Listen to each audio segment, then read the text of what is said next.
Hello, my amazing children. This is Grandma Carla, and we are back with Missionary Stories with the Millers. We are on chapter 19, A Fortress in the Church. And we're going to be talking about this area. I'll go ahead and show it to you on the map. You see where the little arrow is pointing. Real close to where Israel is.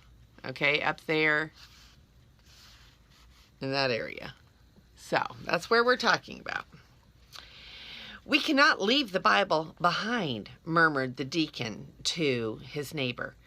"It will be heavy to carry, but it is too precious to leave. I will leave something else behind, but we must have the Bible." The two men belonged to a little Armenian church in the mountains of Syria.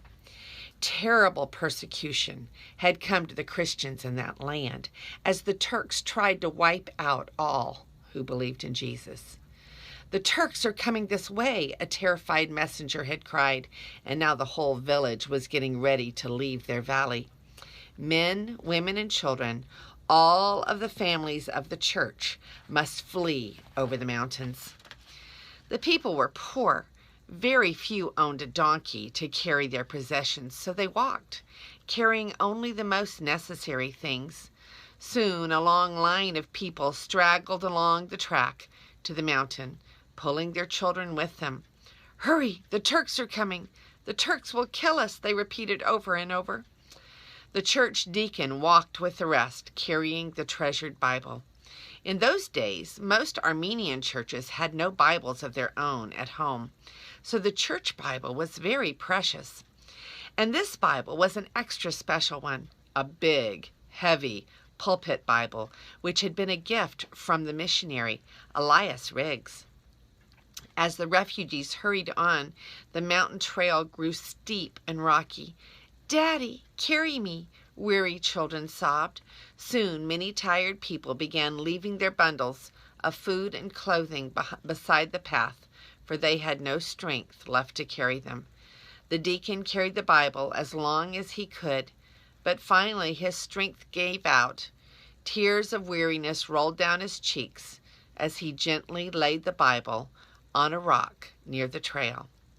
"Lord, forgive me," he prayed. "Take care of our Bible now, for I cannot." Picking up his whimpering child, the deacon staggered on. Night was coming, and the Christians must hurry. As darkness fell upon the mountainside, a lone mother came up the path with her two children. She had been left behind, for she could not keep up with the others. "I must rest again," the woman groaned. "We cannot go further." Tired legs trembling, she sank down on a rock beside the road.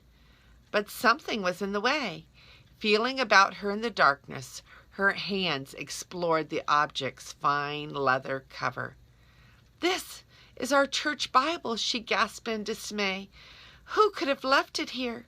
Somehow I must take it with me." After a short rest, the woman wearily rose to her feet. Leaving behind the blanket which she had brought to keep her children warm, she carried the Bible instead. And so with her baby in one arm and the big Bible in the other, she trudged wearily on. At last she arrived at the next village. But what was happening? The enemy must be here already. An angry mob of men in red fez hats, waving torches and big knives, milled about in the streets. "The church! I must go to the church," thought the frightened mother. "Maybe the other Christians will be there." Slipping among the dark shadows of buildings, she made her way with her children to the back of the village church. Creeping cautiously up to a side door, she knocked softly. "It's me," she said, and whispered her name. Someone unlocked the door and opened it just enough for the woman to slip in with her children. On the floor in the dark church house, several hundred Christians huddled together, their faces terrified. "Fear not, neighbors, I have our Bible," whispered the woman, holding up the book. "She has our Bible," whispered a man. "She brought the Bible." Glad whispers spread around the room. "Here is a little candle I found," someone murmured softly. "And I have a match," another hushed voice. The Bible was carried into the center of the group, and someone lighted the one little candle with the match. Women close by shaded the small flame with a circle of long skirts, lest its light be seen outside the church. And then, into the darkness and fear came a new feeling of God's presence as one of the Christians began to read in a low voice from Psalm 91. He that dwelleth in the secret place of the Most High shall abide under the shadow of the Almighty. I will say of the Lord, He is my refuge and my fortress, my God, in whom will I trust. Surely He shall deliver thee. Thou shalt not be afraid for the terror by night, nor for the arrow that flieth by day. And so they read the promises of God's word until the little candle finally burned itself out. Then the people, full of renewed faith in God, lay down and fell asleep where they were on the floor of the church. For 2 days and nights the Christians remained in the church. The Turks soon discovered their hiding place, and threatening shouts filled the air. "Come out, Christians, or we'll burn you out. You'll never escape from us." But the Christians did not reply. "We will stay here," their leaders whispered to one another. "Better to die by fire together than to fall into the hands of the cruel Turks. And God is able to save us. He is our refuge and fortress." On the third morning, there was silence outside the church. At last there came a timid knock at the door. "The Turks are gone," called a sympathetic villager. "They left in the night. You are safe. You may come out now." It was true. The Turks were gone, and what thanksgiving filled the heart of the Christians as they came out into the sunshine. "It was very strange," the villagers said to the Christians. "They tried again and again to set the church on fire.